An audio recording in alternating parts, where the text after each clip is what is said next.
दोस्तों, आज हम बात करने वाले हैं शारदीय नवरात्र 2022 की तिथि और शुभ मुहूर्त से संबंधित। शारदीय नवरात्र इस साल अर्थात 2022 में कब प्रारंभ होगा, कब तक रहेगा, किस दिन माँ के किस स्वरूप की आराधना की जाएगी, माँ को प्रसाद रूप में क्या अर्पित करना है, साथ ही घट स्थापना का शुभ मुहूर्त क्या है, कन्या पूजन, हवन एवं विसर्जन किस दिन करना है, इन सब से संबंधित संपूर्ण जानकारी इस वीडियो में मैं आपको विस्तार पूर्वक देने वाली हूँ। तो चलिए शुरू करते हैं। इससे पहले अगर आपने अभी तक मेरे चैनल को सब्सक्राइब नहीं किया है तो इस प्रकार के तमाम ज्ञानवर्धक जानकारियों के लिए आप मेरे चैनल को सब्सक्राइब कर लीजिए। वीडियो अच्छा लगता है तो लाइक जरूर कीजिएगा और परिवारजनों के साथ, दोस्तों के साथ शेयर कीजिएगा। दोस्तों, अगर आप नवरात्र या विभिन्न पर्व त्योहार के विधि विधान, पूजा पाठ से संबंधित जानकारी विस्तार पूर्वक चाहते हैं तो आप मेरा वेबसाइट vediclife.com पे विजिट कर सकते हैं। माँ दुर्गा की उपासना के ये 9 दिन बेहद शक्तिशाली और ऊर्जा से परिपूर्ण माने गए हैं। इन 9 दिनों में माँ दुर्गा के 9 अलग अलग रूपों की उपासना की जाती है। पूर्ण समर्पण और सच्ची भक्ति भावना से अगर सच्चे मन से आप माँ को याद करते हैं इन 9 दिनों में तो आपकी मनोकामना अवश्य पूर्ण होती है और आपके घर परिवार पे सदा माँ की कृपा बनी रहती है। और अगर किसी कारणवश इन 9 दिनों में आप व्रत नहीं रख पाते तो भी आपको सात्विक नियमों का पालन अवश्य करना चाहिए। जैसे कि आपको सात्विक भोजन ग्रहण करना चाहिए, लहसुन, प्याज, मांसाहार और नशे की पदार्थों का त्याग करना चाहिए। अपने आचरण को पवित्र रखें, झूठ न बोलें, क्रोध न करें, किसी को अपशब्द न बोलें, विधिवत माँ की पूजा आराधना, मंत्रों का जप, दुर्गा सप्तशती का पाठ करें और अगर संभव हो तो माता के मंदिर जरूर जाएं। अब दोस्तों, नवरात्र की तिथि और शुभ मुहूर्त के बारे में जान लेते हैं। दोस्तों, प्रत्येक वर्ष शारदीय नवरात्र अश्विन माह के शुक्ल पक्ष की प्रतिपदा तिथि से प्रारंभ हो जाते हैं। इसके एक दिन पहले यानी कि अमावस्या को सभी पितृगण विदा हो जाते हैं। फिर इसके बाद माँ का आगमन होता है। कलश स्थापना के साथ ही पूरे 9 दिनों तक माँ के विभिन्न स्वरूपों की पूजा आराधना की जाती है। और इस साल शारदीय नवरात्र प्रारंभ हो रहे हैं 26 सितंबर सोमवार के दिन से और वहीं दशमी तिथि 5 अक्टूबर बुधवार के दिन होगी और इस दिन दुर्गा विसर्जन के साथ ही नवरात्र समाप्त हो जाएंगे। इस बार नवरात्र की प्रतिपदा तिथि सोमवार के दिन पड़ रही है, इसलिए देवी भगवत पुराण में लिखित श्लोक के अनुसार माँ का आगमन जो है वो हाथी पर होगा और सोमवार के दिन प्रतिपदा तिथि पड़ने से माँ का आगमन हाथी पर होने से इसको अत्यंत शुभ माना जाता है, जिसका अर्थ ये है कि इस बार वर्षा अधिक होगी, जिसके प्रभाव से चारों ओर हरियाली होगी, फसलों पर इसका अच्छा प्रभाव पड़ेगा, साथ ही देश में अन्न का भंडार बढ़ेगा, संपदा और धन धान्य की वृद्धि होगी। वही माँ की विदाई जो है 5 अक्टूबर बुधवार के दिन हो रही है और बुधवार के दिन माँ की जब विदाई होती है तो उनकी सवारी जो है हाथी मानी जाती है। तो माँ का आगमन भी हाथी पे हो रहा है और विदाई भी हाथी पे हो रही है, तो ये बहुत ही सुंदर शुभ संयोग बन रहा है। जैसा कि मैंने बताया, 26 सितंबर सोमवार के दिन अश्विन माह के शुक्ल पक्ष की प्रतिपदा तिथि होने से इसी दिन से नवरात्र प्रारंभ हो जाएंगे और प्रतिपदा तिथि के दिन माँ शैलपुत्री की पूजा आराधना विधिवत की जाती है और इसी दिन घट स्थापना अर्थात कलश की स्थापना भी की जाती है।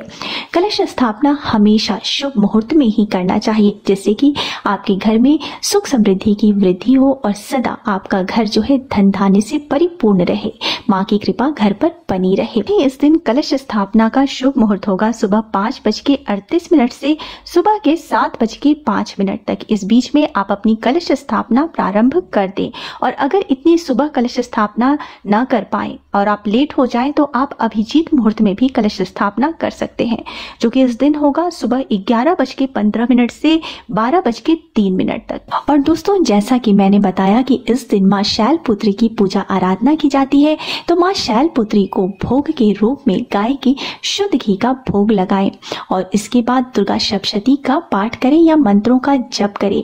संभव हो तो शुद्ध घी का दान भी करें, इससे आरोग्य की प्राप्ति होती है। वहीं दोस्तों, द्वितीया तिथि 27 सितंबर मंगलवार के दिन होगी और इस दिन माँ ब्रह्मचारिणी की पूजा आराधना की जाती है। माँ के इस रूप की उपासना से तप, त्याग, सदाचार और संयम भावना की जागृति होती है। माँ ब्रह्मचारिणी को प्रसाद रूप में शक्कर का भोग लगाएं। इससे इंसान को दीर्घायु की प्राप्ति होती है और संभव हो तो शक्कर का दान भी करें। 28 सितंबर बुधवार के दिन तृतीया तिथि होगी और इस दिन माँ चंद्रघंटा की विधिवत पूजा आराधना की जाती है और माँ चंद्रघंटा को प्रसाद के रूप में दूध की बनी खीर या मिठाई का भोग लगाएं, जिससे मनुष्य को संपूर्ण दुखों से मुक्ति मिलती है और परमानंद की प्राप्ति होती है। नवरात्रों का चौथा दिन होगा 29 सितंबर गुरुवार के दिन और इस दिन माँ कुष्मांडा की विधिवत पूजा आराधना की जाती है। दोस्तों, माँ कुष्मांडा की पूजा आराधना से रोग शोक दूर होते हैं, आयु और यश में वृद्धि होती है। वहीं माँ कुष्मांडा को प्रसाद रूप में मालपुई का भोग लगाएं। इससे शुद्ध बुद्धि और निर्णायक शक्ति का विकास होता है। 30 सितंबर शुक्रवार के दिन नवरात्रों का 5वां दिन होगा अर्थात पंचमी तिथि होगी और यह दिन माँ स्कंद माता को समर्पित है। इनकी पूजा से मोक्ष के द्वार खुलते हैं। माँ स्कंद माता इस स्वरूप में अपने भक्तों की संपूर्ण इच्छाओं को पूर्ण करती है। माँ स्कंद माता को केले का भोग लगाना अति उत्तम माना जाता है। संभव हो तो केला दान भी करें, इसे निरोगी काया की प्राप्ति होती है। वहीं षष्ठी तिथि अर्थात नवरात्रों का छठा दिन होगा 1 अक्टूबर शनिवार के दिन। यह दिन माँ कात्यायनी को समर्पित है। माँ कात्यायनी के पूजन से दुश्मनों पर विजय की प्राप्ति होती है। माँ कात्यायनी को प्रसाद रूप में शहद और पान की पत्ती का भोग लगाएं। इससे समाज परिवार में मनुष्य के मान सम्मान में वृद्धि होती है। नवरात्रों का 7वां दिन अर्थात सप्तमी तिथि होगी 2 अक्टूबर रविवार के दिन। इस दिन माँ कालरात्रि का पूजन किया जाता है। इनकी पूजा अर्चना करने से समस्त पापों से मनुष्य को मुक्ति मिलती है और मनुष्य के तेज में वृद्धि होती है। वहीं माँ कालरात्रि को प्रसाद रूप में गुड़ का भोग लगाना अति उत्तम माना जाता है।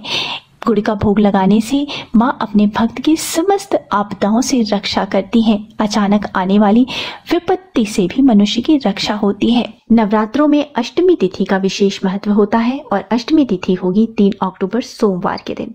इसको दुर्गा अष्टमी भी कहते हैं। इस दिन माँ महागौरी की विधिवत पूजा आराधना करने का विधान है। इनकी पूजा से मनुष्य के समस्त पापों का नाश होता है। साथ ही माँ महागौरी सुखों में वृद्धि करने वाली देवी मानी जाती हैं। माँ महागौरी को इस दिन नारियल का भोग लगाना अति उत्तम माना जाता है। इससे माँ प्रसन्न होकर मनोवांछित आशीष प्रदान करती है। साथ ही नवरात्र का 9वां दिन माँ सिद्धिदात्री को समर्पित होता है। साथ ही नवरात्रों का 9वां दिन अर्थात 9वीं तिथि अत्यधिक महत्वपूर्ण तिथि मानी जाती है और यह तिथि माँ सिद्धिदात्री को समर्पित होती है। तो 9वीं तिथि होगी 4 अक्टूबर मंगलवार के दिन। नवरात्र के 9वें दिन माँ सिद्धिदात्री की विधिवत पूजा आराधना से मनुष्य को समस्त सिद्धियों की प्राप्ति होती है, नव निधियों की प्राप्ति होती है।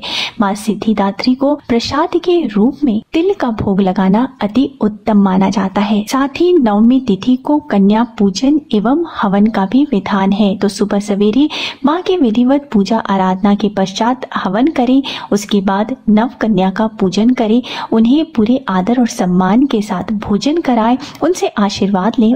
और इस दिन हवन का शुभ मुहूर्त है सुबह 5:41 से दोपहर के 2:20 तक। कई लोग अष्टमी तिथि को ही हवन एवं कन्या पूजन कर लेते हैं। तो जिनके घर अष्टमी तिथि को हवन एवं कन्या पूजन करने का विधान है वो अष्टमी को कर सकते हैं, परंतु अगर मेरी सलाह माने तो हमेशा जो है माँ सिद्धिदात्री के पूजा आराधना के बाद ही जो है कन्या पूजन एवं हवन करना चाहिए। अब दोस्तों नवरात्रों का 10वां दिन अर्थात दशमी तिथि होगी 10 अक्टूबर बुधवार के दिन।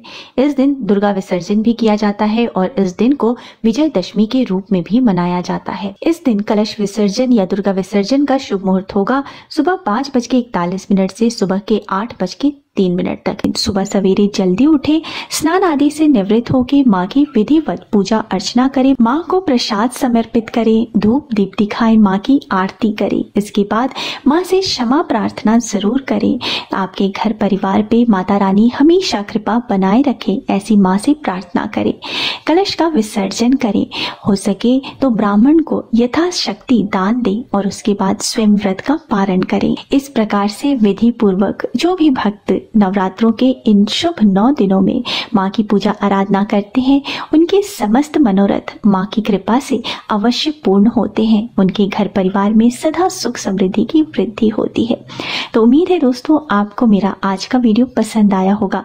वीडियो पसंद आया है तो वीडियो को लाइक कर दीजिए, परिवारजनों के साथ, दोस्तों के साथ शेयर जरूर कीजिएगा और मेरे चैनल को सब्सक्राइब करना मत भूलिए। अब मिलते हैं अगले वीडियो में, तब तक स्वस्थ रहिए, सुरक्षित रहिए और अपना बहुत बहुत ध्यान रखिए। जय माता दी।